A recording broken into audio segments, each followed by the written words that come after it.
know that we will age, and we love a certain phase in our life. We don't want to look old when we're old. I don't know if we we want to look 40 when we're 80. and these things actually help. Ziko hapa, the way you eat, the way you exercise. Haya, ukishamaliza kukula na exercise, what you put on your skin, it should also reflect to how well you've eaten and how your gym regimen is. Necessity, they say, is the mother of invention. For Caroline Mwangi, the founder starts in Yonder, an enterprise that deals with skincare products sourced and made locally. At the height of COVID-19 pandemic, through the internet, she saw people make soap and other skincare products at home. For this reason, she dared to try. Today, she makes organic skincare products, which, among other benefits, serves as anti-aging cream. Caroline knows only too well that most women desire an ageless skin, among all else. This interest was piqued at the height of COVID. Right before COVID hit, I saw someone saying they make soap at home. Nikajiuliza, soap is not made in the factory? No, soap is made in the factory. What do you mean? So my curiosity just blew up. So I went online. That's where everyone goes when you want to find information from anywhere. So I went online, and then I thought it wouldn't be bad to take probably a course, a short course. Not in the peak of COVID, there was no school, like you couldn't attend school. So the online world just blew up, and I went online and looked for a school where I could learn. I produce basically skincare products, locally made, locally sourced. In a nutshell, for a soap to become soap, you need oil and you need something called sodium hydroxide.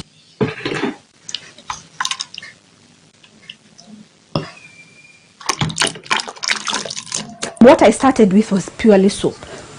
And then when I gave to people to try it out, because I wasn't selling at that time, sema sawa, iko poa, so nitengeneze mafuta ya go together with the soap.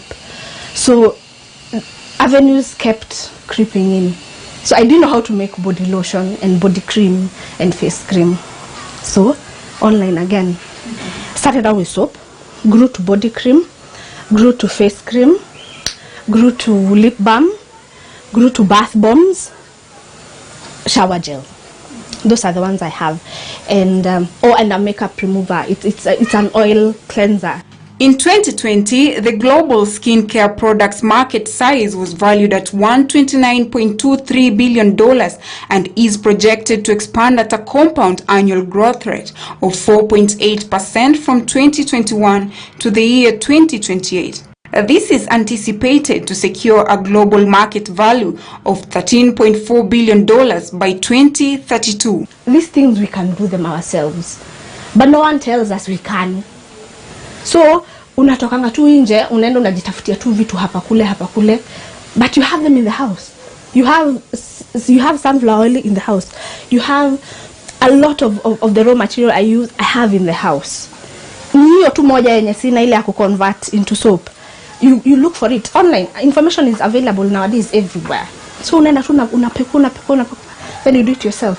But so far, I have had such beautiful feedback. And let me tell you, if it wasn't for that feedback, I personally thrive on feedback. Roughly, give it like 5,000 for you to get everything, including, you count everything, you count every single thing. You count that you will go out and get these labels printed. You count that you will have to baby it, so unajilipa. You count that you will go out and source for the product, for the raw materials. If it is a container, you count that you will have to go and buy a container. So it's a lot. It's a lot. So I would say roughly 5,000 when we started. Caroline reckons the cost and access to raw material as her biggest challenge. She, however, lauded the importance of market research in any kind of business one undertakes. With the growing opportunities in e-commerce, Caroline too has found her niche and is able to reach a wide market through social media. The biggest challenge for me is sourcing product. I'll watch someone producing something and they're in the States and they have such beautiful raw material, and unfortunately we don't have them here, locally produced. So the people who bring them in from Ukomaju bring them in at such a high price. My biggest hurdle is cost of raw material. Yeah, even locally, the things that we have locally, the oil, I'm talking about the sunflower oil. Right now, mafuta ni pesa ngapi? Unaingia supermarket una faint.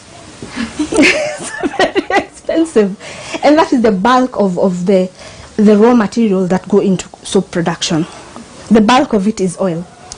First of all, sit down and do your research. Don't rush to produce. Don't.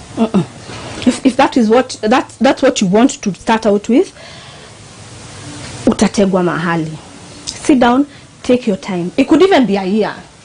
Sit down and take your time. Research. Get to know what people want, what people don't have, where you can get that they don't have and they want, why they want it. Get to know kwa nini wanataka aloe vera kwa mafuta yao.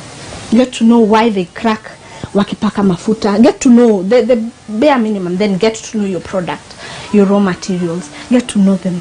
The nitty-gritty that ukiulizwa na mtu kwa nini unanipatia sabuni iko na coconut oil na nataka yenye tu iko na shea butter, you will tell them why. Get to know it. Ikuwe tu hapa, then you can produce. The ever-rising need for skincare products, the use of organic and herbal products, as well as the growing endorsement of natural skincare products and the growing cases of acne-prone skins are attributed as key factors driving the expansion of the skincare market. For KTN News, I'm Dombi Esther Diana on My Market Story.